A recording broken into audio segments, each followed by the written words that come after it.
Why Russia? Why not the United States? И откуда? Там нету медицинского университета. Почему Россия? Почему именно в Томске?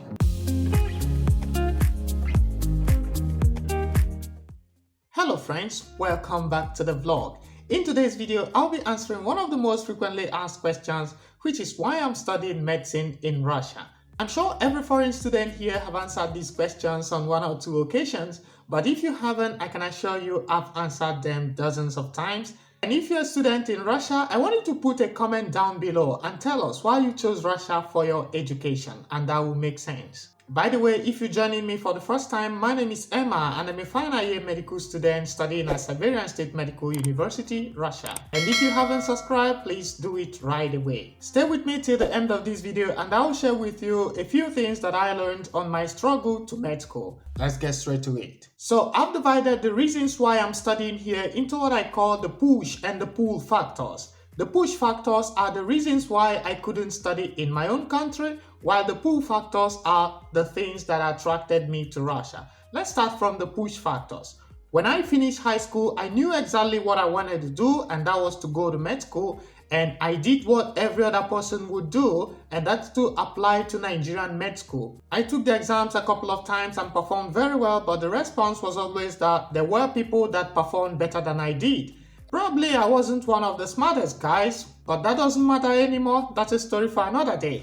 My closest moment to entering Nigerian med school was when I had average score of 256 while the passing threshold for medical radiography was 258. I couldn't get in because I was short of 2 points. And another time when I scored 300 in the aptitude test and I really thought I got it this time, but unfortunately I couldn't get it again. So that was when I made the decision that I wasn't going to take these exams again. By the way, I was offered some programs in Nigerian universities such as anatomy, agric, and the rest of them.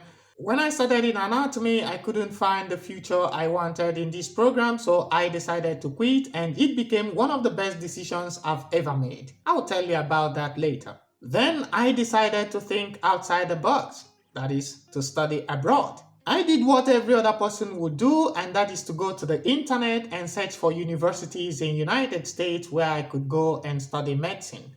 And then I found out that in United States I had to pay a lot of money. Average med school in United States could cost between $40,000 to $50,000, and I couldn't afford it, so I decided to find something within my budget. And when I checked out Russia, it was between $4,000 to $8,000. But I must tell you, that was not cheap for African economy, but when compared to the United States, that's pretty cheaper. Another reason why I really considered Russia was that I had really this extraordinary network of friends in Russia at the time, guys from my country that studied in different Russian cities, in Moscow, in Volgograd, Saratov, and in Tomsk. And I contacted them and they gave me first-hand information about what I needed to know. Hello Victor, Innocent, and Ngozi. If you're watching this video, shout out to you. The application process wasn't really difficult. I mean, it wasn't one of the most difficult things I've ever done, so I decided to do it. And the fact that I was gonna get acquainted with a different culture, different people, different environment was actually fascinating. And now I could speak a little bit of Russian, which is a positive factor towards fighting neurodegeneration as we get older. And now let's come down to the reasons why I chose Tomsk. Tomsk is regarded as a student city. It's populated by about 600,000 people. 30 to 40% of people that live here are students. At the time, I had someone here who is like family to me, not just a friend, who helped me submit my document and did every other thing that was necessary. And that was how I moved from Kazan to Tomsk. And now, as I promised, I will share with you a few things that life taught me on my struggle to med school. Number one is that we must always think outside the box. If we continue doing something the same way we've always done it, we continue getting exactly the same result. So whenever we want a different result, the pattern has to change. We must change something. we need to think outside the box always. Almost everything we do has a different way of doing it, which might probably be more productive than the conventional way. The second one is that negative experiences are indeed important for success and a good life. This I picked from the book The Subtle Art of Not Giving a Fuck.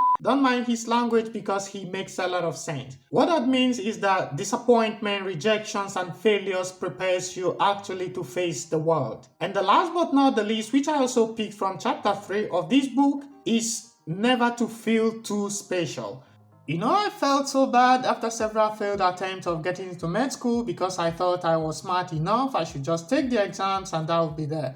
But unfortunately, things don't work like that and it didn't go my way. He was not saying that we should not have a positive self-image, but what he argued about is that when we feel too special, we have a sense of entitlement and we think that negative things should never happen to us, and whenever they happen, you tend to be depressed, feel bad, and that doesn't help. So a better approach is to believe that sometimes we win, sometimes we lose, and we learn something and we keep going and we be better. You can check out that book by Mark Manson. And that brings us to the end of this video. Please subscribe to my channel. If you like this video, give it a thumbs up and I will see you in the next one. Bye bye.